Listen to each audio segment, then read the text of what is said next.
சமூக நலன் மற்றும் மகளிர் உரிமைத்துறையின் சார்பில் ஒருங்கிணைந்த குழந்தை வளர்ச்சி திட்டத்தின் கீழ் ஊட்டச்சத்தை உறுதி செய் எனும் ஒரு மிக முக்கியத்துவம் வாய்ந்த திட்டத்தை சைதையில் தொடங்கி வைக்கிற இந்த நல்ல நிகழ்ச்சிக்கு வருகை தந்திருப்பவர்களை வரவேற்று சிறப்பித்து விட்டிருக்கின்ற ஒருங்கிணைந்த குழந்தை வளர்ச்சி திட்டத்தின் மாவட்ட திட்ட அலுவலர் பெருமதிப்புக்குரிய திருமதி கிருஷ்ணவேணி அவர்களே, வாழ்த்தி வீட்டிருக்கின்ற மண்டல சுகாதார அலுவலர் திருமதி உஷா அவர்களே, மண்டல மருத்துவ அலுவலர் திருமதி தென்றல் அவர்களே, உரையாற்றி சிறப்பித்திருக்கிற பெருநகர சென்னை மாநகராட்சியின் மண்டல குழுவின் தலைவர் மரியாதைக்குரிய இனிய நண்பர் திரு கிருஷ்ணமூர்த்தி அவர்களே, வருகை தந்து சிறப்பித்து வீட்டிருக்கின்ற பெருநகர சென்னை மாநகராட்சியின் வார்டு உறுப்பினர்கள் பெருமதிப்பிற்குரிய வழக்கறிஞர்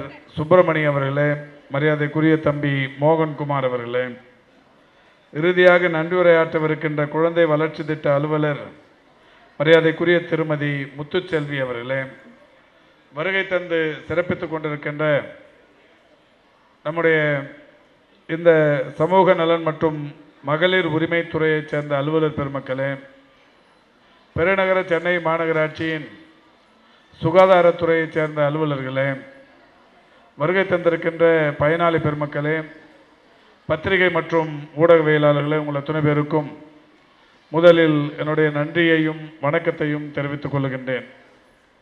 மாண்புமிகு தமிழ்நாட்டின் முதலமைச்சர் அவர்கள் தமிழ்நாட்டில் பல்வேறு சிறப்பு திட்டங்களை தொடர்ந்து 3.5 ஆண்டு காலமாக மிக சிறப்பாக செயல்படுத்தி கொண்டிருக்கின்றார்கள். பொதுவாகவே அனைத்து தரப்பு வயதினரும் பயன்பெறுகிற வகையிலான திட்டங்களை தமிழ்நாட்டில் மாண்புமிகு தமிழ்நாட்டின் முதலமைச்சர்கள் கொண்டு வந்து இந்தியாவுக்கு மட்டுமல்ல உலகத்திற்கே இன்றைக்கு பல்வேறு திட்டங்கள் ஒரு முன்மாதிரி திட்டங்களாக இன்றைக்கு செயல்படுத்தப்பட்டு கொண்டிருக்கின்றது. குழந்தைகள் முதல் குடுகுடு கிழவர்கள் வரை அனைத்து தரப்பினரும் பயன்பெறுகிற வகையிலான திட்டங்களை தமிழ்நாட்டின் முதலமைச்சர் அவர்கள் தமிழகத்தில் செயல்படுத்த தொடங்கியதன் விளைவு இன்றைக்கு மகப்பேறு மரண விகிதமாக இருந்தாலும் குழந்தை சிசு மரண விகிதமாக இருந்தாலும் தமிழ்நாடு மிகப்பெரிய அளவிலான சாதனையை படைத்து கொண்டிருக்கின்றது. மிக விரைவில் ஒன்றிய அரசின் அந்த இலக்கத்தையும் தாண்டி ஒரு பூஜ்ய நிலைக்கு நம்முடைய மாநில அரசில் மகப்பேறு மரண விகிதமும் குழந்தைகளுக்கான மரண விகிதமும் இன்றைக்கு பெரிய அளவில் குறைய தொடங்கி இருக்கிறது. அந்த வகையில் இன்றைக்கு மாண்புமிகு தமிழ்நாட்டின் முதலமைச்சருடைய வளர்ச்சி திட்டங்கள், குறிப்பாக குழந்தைகளுக்கான வளர்ச்சி திட்டங்கள், கர்ப்பிணி தாய்மார்களுக்கான வளர்ச்சி திட்டங்கள் மிகப்பெரிய அளவில் இன்றைக்கு பயன் தந்து கொண்டிருக்கின்றது. மாண்புமிகு தமிழ்நாட்டின் முதலமைச்சர் அவர்கள் ஏற்கனவே 2022ஆம் ஆண்டு எங்கேயெல்லாம் ஊட்டச்சத்து குறைவாக இருக்கிறதோ அந்த ஊட்டச்சத்து குறைவாக இருக்கிற அந்த குழந்தைகளை கண்டறிந்து அவர்களுக்கு ஊட்டச்சத்து பெட்டகங்களை வழங்குகிற ஒரு திட்டத்தை 2022ஆம் ஆண்டு மார்ச் திங்கள் 1ஆம் தேதி தொடங்கி வைத்தார்கள். அந்த திட்டத்தின்படி இன்றைக்கு பிறந்தது முதல் 6 மாதம் வரையிலான குழந்தைகளுக்கு இன்றைக்கு பல்வேறு வகைகளில் இந்த ஊட்டச்சத்து பெட்டகங்கள் 6 மாதம் வரை பிறந்தது முதலான 6 மாதம் வரையிலான இந்த குழந்தைகளுக்கு ஊட்டச்சத்து குறைபாடு இல்லாத வலிமையான தமிழ்நாட்டை உருவாக்கும் ஒரு நல்ல முயற்சியாக இந்த பெட்டகங்கள் பயன்பாட்டில் இருந்து கொண்டிருக்கிறது. இந்த ஊட்டச்சத்து குறைபாடு உள்ள குழந்தைகளுக்கு அவருடைய தாய்மார்களுக்கு இந்த ஊட்டச்சத்து பெட்டகங்கள் வழங்குவதன் மூலம் அவர்கள் தாய்ப்பாலை குழந்தைகளுக்கு தந்திட முடியும் என்கின்ற வகையிலும் எந்த விதமான குறையும் இல்லாமல் குழந்தைகள் சத்துள்ள குழந்தைகளாக வளரும் என்கின்ற வகையிலேயும் 2022 மார்ச் திங்கள் 1ஆம் தேதி இந்த திட்டம் தொடங்கப்பட்டது. மீண்டும் மாண்புமிகு முதல்வர் அவர்கள் கடந்த 15ஆம் தேதி நவம்பர் திங்கள் 15ஆம் தேதி அரியலூரில் வாரணவாசி என்கின்ற பகுதியில் இந்த திட்டத்தை தொடங்கி வைத்தார்கள். இந்த திட்டத்தின் மூலம் பயன்பெறவிருக்கிற தாய்மார்களின் எண்ணிக்கை 76,705 பேர். ஆண்டொன்றுக்கு கர்ப்பிணி தாய்மார்கள் மகப்பேறு விகிதம் என்று எடுத்துக்கொண்டால் 8-9 லட்சத்தை கடந்திருக்கிறது. இந்த வகையில் ஒரு ஊட்டச்சத்து குறைபாடு இருக்கிற தாய்மார்கள் என்று கண்டறியப்பட்டவர்கள் 76,705 பேருக்கு இந்த ஊட்டச்சத்து பெட்டகங்கள் வழங்குகிற நிகழ்வு மாண்புமிகு முதல்வர் அவர்களால் இந்த மாதம் அரியலூர் மாவட்டத்தில் தொடங்கி வைக்கப்பட்டது.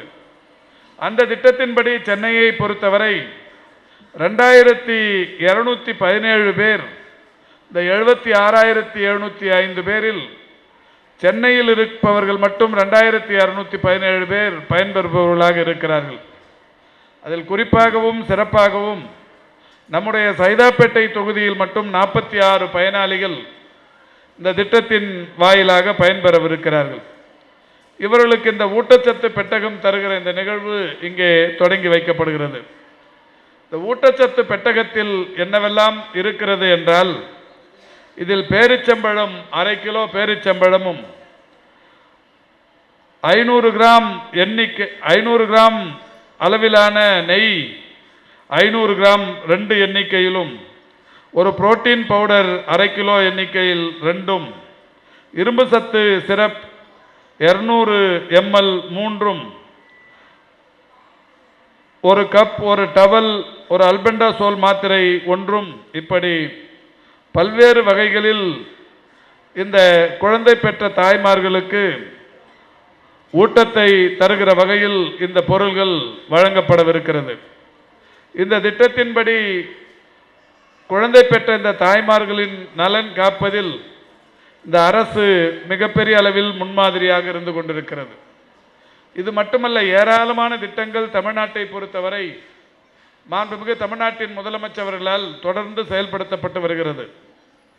கடந்த ஆண்டு ஜூலை திங்கள் 1ஆம் தேதி நானும் நம்முடைய துறையின் அலுவலர்களும் ராணிப்பேட்டை மாவட்டம் திமிரி என்கின்ற பகுதியில் ஒரு திட்டத்தை தொடங்கினோம்.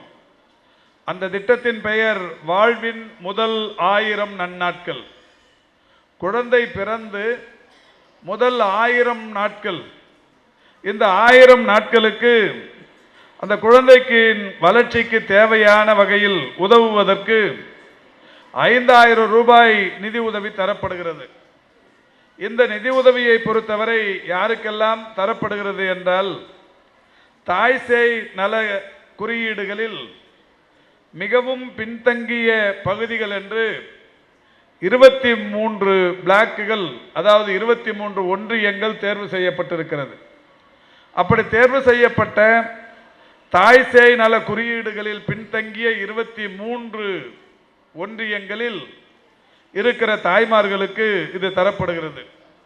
எவ்வளவு குழந்தைகள் அதன் மூலம் பயன்பெறுகிறார்கள் என்றால் 74,400 குழந்தைகள் இதன் மூலம் பயன்பெறுகிறார்கள்.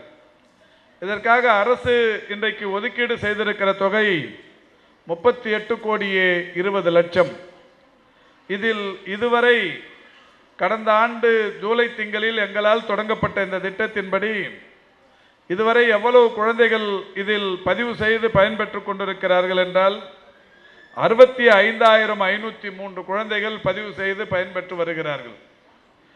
குறிப்பாக இது 5,000 ரூபாயும் ஒரே முறை தருவதில்லை, இன்ஸ்டால்மெண்ட் என்கின்ற வகையில் தரப்பட்டு கொண்டிருக்கின்ற காரணத்தினால் இதுவரை 14 கோடி ரூபாய் இந்த குழந்தைகளின் நலனுக்காக தரப்பட்டிருக்கிறது. எனவே இந்த திட்டம் தமிழ்நாட்டில் ஒரு மிகப்பெரிய அளவில் வாழ்வின் முதல் 1000 நன்னாட்கள் என்கின்ற வகையில் ஒரு 23 தாய் சேய் நல குறியீடுகளில் பின்தங்கிய ஒன்றியங்களில் 74,400 குழந்தைகளுக்காக இன்றைக்கு இந்த திட்டம் தமிழ்நாட்டில் செயல்படுத்தப்பட்டு கொண்டிருக்கிறது.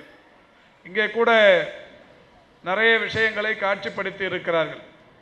முதல் 1000 நாட்கள் குழந்தையின் வளர்ச்சி எப்படிப்பட்டதாக இருக்க வேண்டும் என்பதை இன்றைக்கு பொதுமக்கள் அறிந்து கொள்ளுகிற வகையில் ஒரு மிக சிறப்பான கண்காட்சியில் ஒரு அரங்கு இடம்பெற்றிருக்கிறது. அந்த வகையில் அரசு இந்த திட்டத்தை இன்றைக்கு செயல்படுத்தி கொண்டிருக்கிறது. இது மட்டுமல்ல, குழந்தை பிறந்து இது நாம் முதலில் இன்றைக்கு இங்கே தொடங்கி வைக்கிற நிகழ்ச்சி பிறந்தது முதல் 6 மாதம் வரையிலான குழந்தைகளுக்கு. இப்பொழுது நான் சொன்ன இந்த திட்டம் குழந்தைகளின் 1000 நாட்களுக்கு அந்த குழந்தையின் வளர்ச்சிக்கான திட்டம். இப்பொழுது நம்முடைய மாண்புமிகு முதல்வர் அவர்கள் குழந்தை பிறந்து 2 வயதுக்கு பிறகு அவர்கள் பள்ளிக்கு செல்லும் போது அந்த குழந்தைகளின் காலை உணவை உறுதி செய்கிற வகையில் 18,50,000 குழந்தைகள் அரசு பள்ளிகளில் படிக்கிற குழந்தைகளுக்கும் 2,50,000 அரசு நிதி உதவி பெறுகிற பள்ளிகளைச் சேர்ந்த குழந்தைகளுக்கும் ஆக மொத்தம் 21 லட்சம் குழந்தைகளுக்கு காலை உணவு திட்டத்தை கொண்டு வந்து அந்த திட்டத்தை இன்றைக்கு செயல்படுத்தி கொண்டிருக்கிறார்கள். இந்தியாவின் பல்வேறு மாநிலங்களைச் சேர்ந்தவர்கள் தமிழ்நாட்டில் மாண்புமிகு முதல்வர் அவர்களால் 21 லட்சம் குழந்தைகளுக்கான இந்த திட்டம் இதனுடைய செயல்பாடுகள் குறித்து இன்றைக்கு இங்கே வந்து அறிந்து தெரிந்து அவரவர்களுடைய மாநிலங்களில் இதை செயல்படுத்துவதற்கு இன்றைக்கு முடிவெடுத்து அதை திட்டமிட்டிருக்கிறார்கள். இந்த இந்தியாவிலே இருக்கிற மாநிலங்களிலிருந்து மட்டுமல்ல, இலங்கை, கனடா போன்ற பல்வேறு நாடுகளிலிருந்தும் கூட வந்து மாண்புமிகு தமிழ்நாட்டின் முதலமைச்சர்களுடைய இந்த காலை உணவு திட்டத்தை பார்த்து அதை செயல்படுத்துவதற்கு இன்றைக்கு நடவடிக்கை எடுத்து வருகிறார்கள். ஆக உலக அளவில் ஒரு முன்னோடி திட்டமாக காலை உணவு திட்டமாக இருந்தாலும் ஊட்டச்சத்தை உறுதி செய் என்கின்ற இந்த திட்டமாக இருந்தாலும் ஏற்கனவே செயல்படுத்தப்பட்டு கொண்டிருக்கிற வாழ்வின் முதல் 1000 நன்னாட்கள் திட்டமாக இருந்தாலும் குழந்தைகளின் வளர்ச்சிக்கு தமிழ்நாட்டில் மிகப்பெரிய அளவிலான விடியலை ஏற்படுத்தி வருகிறது. இப்படி அந்த குழந்தை வளர்ந்து பெண் குழந்தைகள் பள்ளிகளுக்கு செல்லுகிற போது 6ஆம் வகுப்பு முதல் 12ஆம் வகுப்பு வரை அரசு பள்ளிகளில் படித்தால் அந்த மாணவிகளுக்கு அவர்கள் உயர்கல்வியில் சேரும்போது மாதம் ஒன்றுக்கு ரூபாய் 1000 தருகிற திட்டத்தையும் மாண்புமிகு தமிழ்நாட்டின் முதலமைச்சர்கள் தொடங்கி அதற்கு புதுமை பெண் என்கின்ற வகையில் திட்டமிட்டு இன்றைக்கு நடைமுறைப்படுத்தி கொண்டிருக்கிறார்கள். இந்த அரசு பொறுப்பேற்றதற்கு பிறகு 4,82,961 மாணவிகள் இந்த மாதந்தோறும் 1000 ரூபாய் பயன்பெறுகிற அந்த திட்டத்தை இன்றைக்கு பயனடைந்து கொண்டிருக்கிறார்கள். அதோடு மட்டுமல்லாது இவர்களே வளர்ந்து வேலை வாய்ப்புகளுக்கு செல்லும் போது மகளிர் விடியல் பயணம் ஒவ்வொரு நாளும் தமிழ்நாட்டில் 58 லட்சம் பயணங்கள் மகளிருக்காக இலவசமாக இன்றைக்கு நடைபெற்று கொண்டிருக்கிறது. அந்த வகையில் இந்த அரசு பொறுப்பேற்றதற்கு பிறகு 575 கோடி பயணங்கள் மகளிருக்காக இன்றைக்கு இலவசமாக நிகழ்த்தப்பட்டிருக்கிறது. இப்படி தமிழ்நாட்டை பொறுத்தவரை மகளிருக்கு, குறிப்பாக இளம் சகோதரிகளுக்கு, குழந்தைகளுக்கு என்று மாண்புமிகு தமிழ்நாட்டின் முதலமைச்சர்கள் ஏராளமான திட்டங்களை இன்றைக்கு நடைமுறைப்படுத்தி செயல்படுத்தி கொண்டிருக்கிறார்கள். அதைத்தான் நான் தொடக்கத்திலேயே சொன்னேன். இந்த அரசு குழந்தைகள் முதல் குடுகுடு கிழவர்கள் வரை அனைத்து தரப்பினருக்குமான அரசாக அரசின் நலத்திட்டங்கள் இன்றைக்கு வகுக்கப்பட்டு அவர்களை சென்றடைந்து வருகிறது.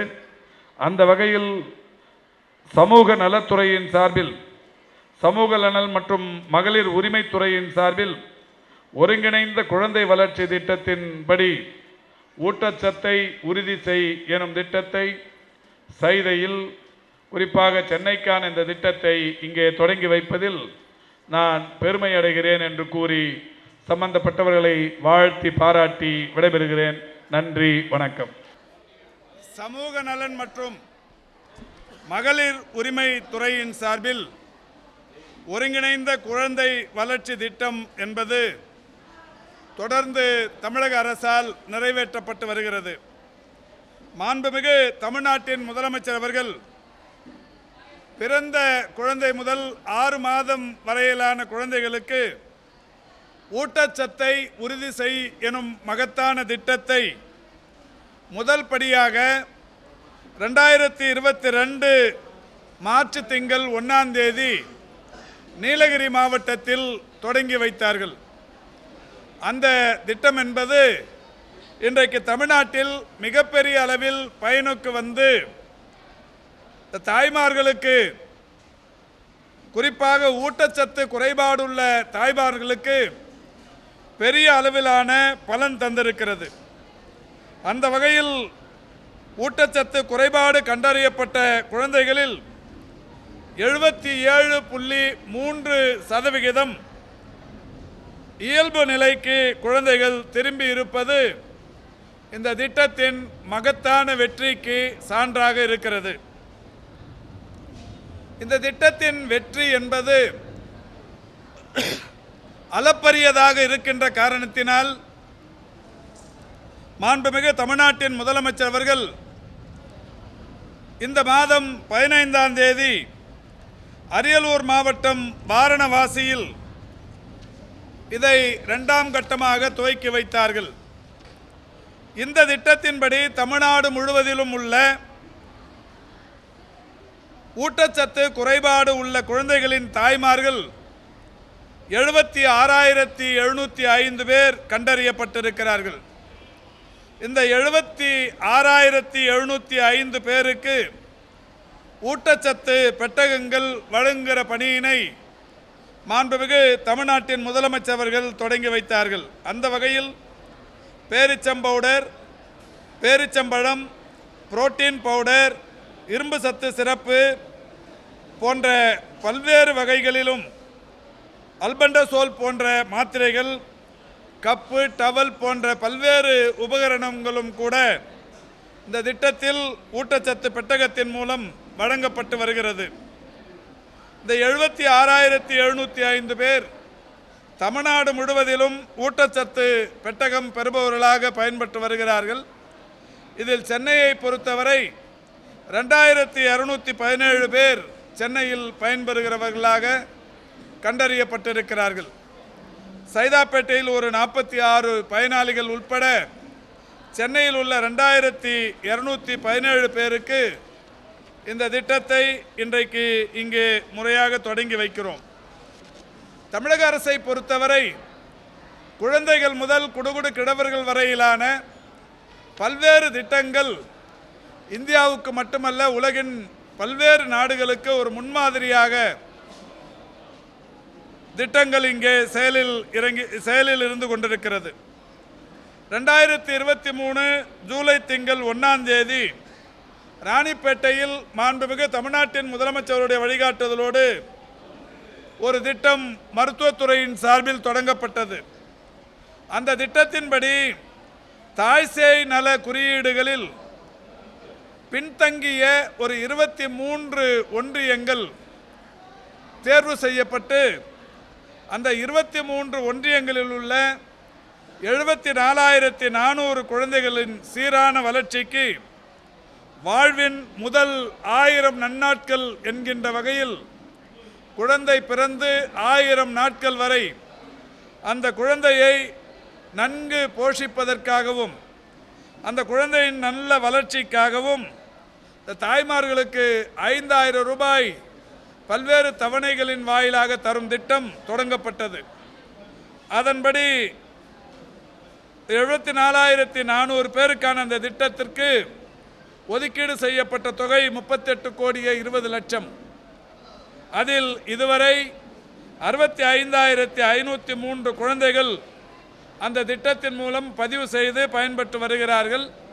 இதுவரை தரப்பட்டிருக்கிற தொகை 14 கோடி. அந்த வகையில் அந்த திட்டமும் தமிழ்நாட்டில் மிக சிறப்பாக செயல்படுத்தப்பட்டு கொண்டிருக்கிறது. இதோடு மட்டுமல்லாது மாண்புமிகு தமிழ்நாட்டின் முதலமைச்சருடைய மகத்தான திட்டங்களில் இன்னொன்று பள்ளிக்கல்வித்துறையின் சார்பில் செயல்படுத்தப்பட்டு வருகிற காலை உணவு திட்டம். இந்த திட்டத்தை பொறுத்தவரை 30,992 பள்ளிகளில் 21 லட்சம் குழந்தைகள் பயன்பெறுகிற வகையில் காலை உணவு திட்டம் பயன்பாட்டில் இருக்கிறது. 18.5 லட்சம் குழந்தைகள் அரசு பள்ளிகளிலும், அரசு நிதி உதவி பெறுகிற பள்ளிகள் 2.5 லட்சம் குழந்தைகள் என்கின்ற வகையிலும் 21 லட்சம் குழந்தைகள் இதில் பயன்பெற்று வருகிறார்கள். இப்படி நான் முதலிலேயே சொன்னதைப் போல குழந்தைகள் முதல் குடுகுடு கிழவர்கள் வரையிலான பல்வேறு திட்டங்கள் இன்றைக்கு பயன்பாட்டில் இருந்து வருகிறது. அந்த வகையில் சமூக நலன் மற்றும் மகளிர் உரிமை துறையின் சார்பில் ஊட்டச்சத்தை உறுதி செய் எனும் 2ஆம் கட்ட நிகழ்வை மாண்புமிகு தமிழ்நாட்டின் முதலமைச்சர்கள் இந்த மாதம் 15ஆம் தேதி தொடங்கி வைத்தார்கள். சென்னைக்கான அந்த திட்டத்தை இன்றைக்கு இங்கே தொடங்கி வைக்கிறோம். இன்னொரு செய்தி, நம்முடைய மாண்புமிகு முதல்வர் அவர்களால் 2021 ஆகஸ்ட் திங்கள் 5ஆம் தேதி கிருஷ்ணகிரி மாவட்டம் சாமணப்பள்ளியில் ஒரு மகத்தான மருத்துவ திட்டம் தொடங்கப்பட்டது. மக்களை தேடி மருத்துவம் என்கின்ற மகத்தான திட்டத்தை மாண்புமிகு முதல்வர் அவர்கள் தொடங்கி முதல் மருந்து பெட்டகத்தை அந்த கிராமத்தைச் சேர்ந்த ஒரு சகோதரிக்கு தந்து அங்கே பேசும்போது சொன்னார், இந்த திட்டம் இன்றைக்கு முதல் பயனாளிக்கு மருந்து பெட்டகம் தரப்பட்டிருக்கிறது. இது விரைவில் 1 கோடி பயனாளர்களை சென்றடைய வேண்டும் என்று சொன்னார். அந்த வகையில் முதல் பெட்டகம் அங்கே தரப்பட்டது. 50வது லட்ச பயனாளிக்கும் மாண்புமிகு முதல்வர் அவர்களே வந்து சித்தலப்பாக்கம் பகுதியில் இருக்கிற ஒரு சகோதரிக்கு மருந்து பெட்டகத்தை தந்தார். 60 லட்சமாவது பயனாளிக்கு நானும் துறையின் அலுவலர்களும் சென்று மதுரை மையிட்டான்பட்டியில் இருக்கிற ஒரு கிராமத்தில் அந்த மருந்து பெட்டகம் தந்தோம். 75 லட்சமாவது பயனாளியை பொறுத்தவரை நாமக்கல் மாவட்டம் போதமலை என்கின்ற பகுதியில் நல்லம்மாள் என்கின்ற ஒரு பழங்குடியின சகோதரிக்கு அந்த மருந்து பெட்டகம் தரப்பட்டது. 80 லட்சமாவது பயனாளி சைதாப்பேட்டை கோதாமேடு பகுதியிலும், 90 லட்சமாவது பயனாளி விருகம்பாக்கம் தொகுதியில் ஒரு இஸ்லாமிய சகோதரிக்கும் தரப்பட்டது. மீண்டும் தமிழ்நாட்டின் முதலமைச்சர் அவர்களே 1 கோடியே 1வது பயனாளிக்கு திருச்சி சன்னாசிப்பட்டியில் அந்த மருந்து பெட்டகத்தை தந்தார். அந்த வகையில் அந்த திட்டத்தின் வளர்ச்சி என்பது இந்த தமிழகத்தில் இருக்கிற அனைத்து தரப்பு மக்களையும் எட்டியிருக்கிறது. மலை கிராமங்கள், குக்கிராமங்கள் என்று எல்லா தரப்பு மக்களையும் அந்த திட்டம் சென்றடைந்திருக்கிறது. அதனால்தான் ஐநா மன்றம் கடந்த செப்டம்பர் திங்கள் 25ஆம் தேதி நியூயார்க்கிலே ஒரு கூட்டத்தில், ஐநா சபையின் பொது உறுப்பினர் கூட்டத்தில் தமிழ்நாட்டில் செயல்படுத்தப்படுகிற ஏறத்தாழ 2 கோடி பயனாளர்களை நெருங்கி கொண்டிருக்கின்ற இந்த மக்களை தேடி மருத்துவம் என்கின்ற இந்த மகத்தான திட்டத்தை பாராட்டி விருது ஒன்றையும் அறிவித்தார்கள். அந்த வகையிலான இந்த சிறப்புக்குரிய திட்டம் இன்றைக்கு 2 கோடியாவது பயனாளியை வருகிற 29ஆம் தேதி அடையாளம் காணப்படவிருக்கிறது. நம்முடைய விழுப்புரம் மாவட்டத்தில் மாண்புமிகு தமிழ்நாட்டின் முதலமைச்சர்கள் பல்வேறு அரசு நலன் சார்ந்த திட்டங்களை தொடங்கி வைப்பதற்கு வருகிறார்கள்.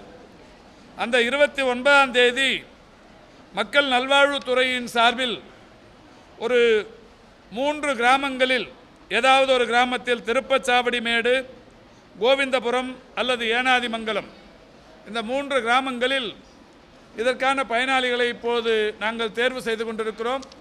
இந்த 3 கிராமங்களில் ஏதாவது ஒரு கிராமத்தின் பயனாளிக்கு 2 கோடியே 1வது பயனாளிக்கு மாண்புமிகு தமிழ்நாட்டின் முதலமைச்சர்கள் இந்த மக்களை தேடி மருத்துவம் என்கின்ற திட்டத்தின் மகத்தான பெட்டகத்தை தரவிருக்கிறார்கள்.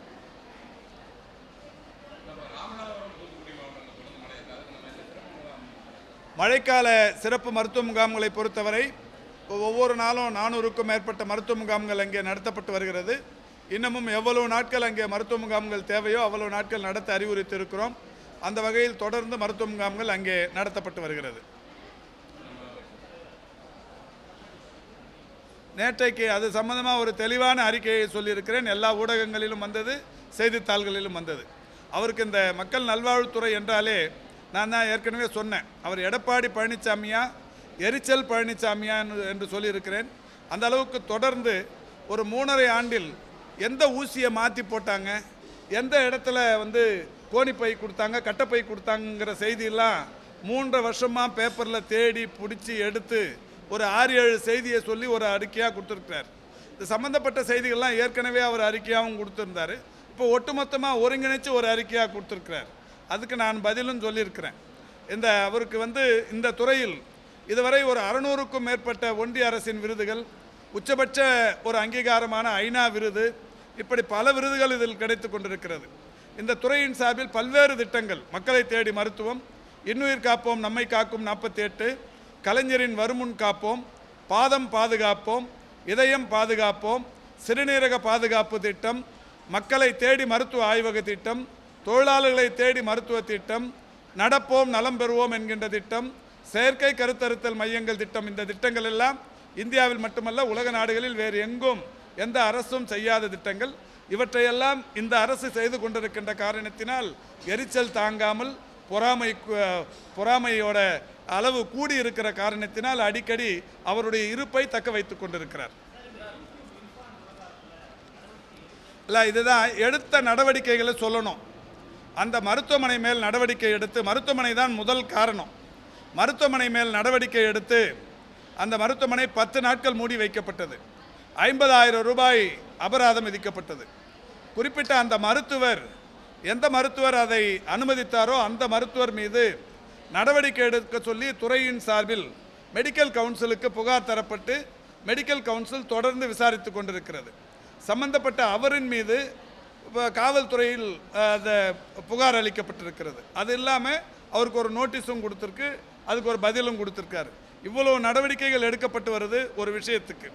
ஆனால் நடவடிக்கை எடுக்கலன்னு ஒரு எதிர்க்கட்சி தலைவர் சொல்லுவது எதையும் தெரிந்து கொள்ளாமல், எந்த செய்தியையும் படித்து புரிந்து கொள்ளாமல், தினசரிகளையோ ஊடகங்களையோ தொடர்ந்து பார்க்கும் பழக்கம் இல்லாத ஒருவர் எதிர்க்கட்சி தலைவராக இருக்கிறார் என்பதற்கு இது ஒன்றே உதாரணம்.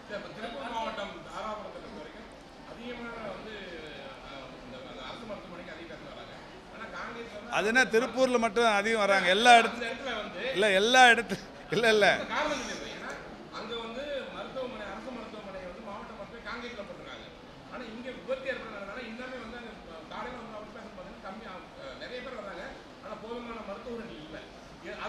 இல்லை இப்போ 2 திருப்பூரை பொறுத்தவரை 2 அரசு மருத்துவமனைகள் மாவட்ட அரசு மருத்துவமனைகளாக தரம் உயர்த்தப்பட்டிருக்கிறது. தமிழ்நாட்டை பொறுத்தவரை ஏற்கனவே இருந்த மாவட்ட அரசு தலைமை மருத்துவமனைகள் எண்ணிக்கை வெறும் 19. இந்த அரசு பொறுப்பேற்றதற்கு பிறகு இந்த 3 வருஷத்தில் 25 மாவட்ட அரசு தலைமை மருத்துவமனைகள் தரம் உயர்த்தப்பட்டிருக்கிறது. தரம் உயர்த்தது கடந்த காலங்களைப் போல வெறும் போர்டு வச்சுட்டு தரம் உயர்த்தலை. 1018 கோடி ரூபாய் நிதியும் தந்து அதுக்கான கட்டுமான பணிகள் நடைபெற்று கொண்டிருக்கிறது.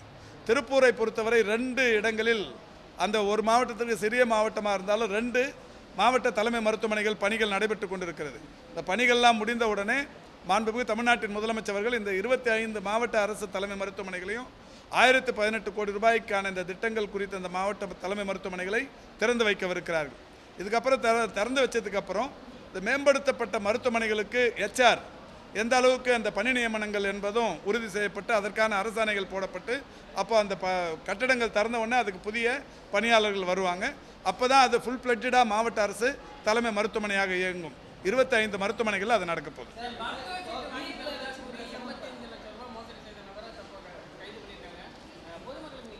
இல்லை, பொதுமக்கள் யாரிடத்திலும் ஏமாறக்கூடாதுங்க. அது எந்த விஷயத்திலையும் சரி, மருத்துவ உதவியோ இல்லை கல்வி சீட்டு வாங்கி கொடுக்குறோன்னு சொல்லியோ வேலை வாங்கி கொடுக்குறோன்னு சொல்லியோ நிறைய தரகர்கள் இந்த வேலையை செய்கிறாங்க. இது காலங்காலமாக நடந்து வருது. இந்த அரசை பொறுத்தவரை டிரான்ஸ்பரண்டான அரசு, வெளிப்படைத்தன்மையினான அரசு. இப்போ இந்த மருத்துவத்துக்கு செலவுன்னாக்கா நம்ம இந்த துறையில் தான் வந்து ஏறத்தாழ 22 லட்ச ரூபா வரைக்கும் டிரான்ஸ்பிளான்ட்டுக்கு அரசு இலவசமாக தருது.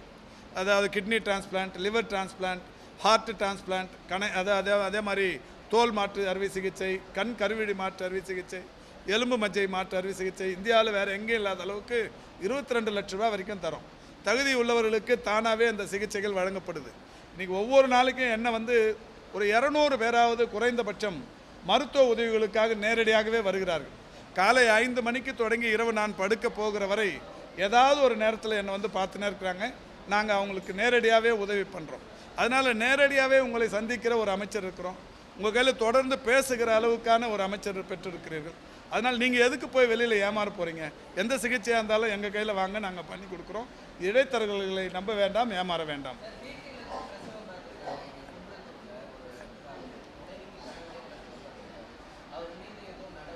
இல்லை, இப்போ டிடி போய் ஆய்வு பண்ணுறதுக்காக போயிருக்கிறாங்க. அதை அதை விசாரணைக்கு பிறகு என்ன மாதிரியான நடவடிக்கை என்பது இல்லை. அதுதான் இப்போ எல்லா ஹாஸ்பிட்டல்லையும் சிசிடிவி கேமரா போட்டு அதெல்லாம் கண்காணிக்கிறோங்க. ரொம்ப குறைஞ்சிருக்கு. இப்போ கடந்த காலங்களில் நீங்கள் பார்த்தீங்கன்னா அடிக்கடி அந்த செய்தி இருக்கும். இப்போ ரொம்ப குறைஞ்சிருக்கு. அதுவும் கூட 1-2 நடக்கிறது இமிடியேட்டாக காவல்துறை கண்டுபிடிச்சு நடவடிக்கை எடுத்துன்னு வராங்க. இது இன்னமும் அது நடக்காமல் இருக்கிறதுக்கு மருத்துவமனைகளில் நிறைய வாயில்கள் இருப்பது ஒரு காரணம். நிறைய என்ட்ரன்ஸுங்க இருக்கும். இப்போ நம்ம ராஜீவ்காந்தியில் கூட 40 என்ட்ரன்ஸ் இருக்குது. யார் எந்த என்ட்ரன்ஸில் வராங்கன்னு தெரியல. அதுக்கு இன்னொரு காரணமும் கூட, அங்கே இப்போ ஒரு 3.5 வருஷத்துக்கு முன்னாடி ஒரு 6000-7000 பேர் வந்துருந்தாங்க. இப்போ 12,000-13,000 பேர் வர்றாங்க. இப்போ இவ்வளோ நெருக்கடியாக வரும்போது நிறைய வாயில்களின் வழியாக வர வேண்டியது இருக்குது. இருந்தாலும் அவ்வளோ கேட் இருக்கும்போது ஒரு பாதுகாப்புக்கு ஒரு பெரிய அளவிலான ஒரு அச்சுறுத்தலாக தான் இருக்குது. அந்த வகையில் நிறைய என்ட்ரன்ஸை க்ளோஸ் பண்ண சொல்லியிருக்கிறோம். நிறைய ஹாஸ்பிட்டலில் இந்த டீனுங்களுக்கும் அந்த கல்லூரி முதல்வர்களுக்கும் மருத்துவமனையின் அந்த தலைமை மருத்துவர்களுக்கும் தகவல் சொல்லியிருப்பது, கூடுமான வரைக்கும் என்ட்ரன்ஸை குறைச்சிங்கன்றோம். ஏன்னா எந்த என்ட்ரன்ஸில் யார் வராங்க யார் போகிறாங்கிறத சிசிடிவியில் கண்காணிக்கிறதுக்கு வசதியாக இருக்கும். அதனால் இப்போ ரொம்ப குறைவாகவே இருக்குது. நன்றி.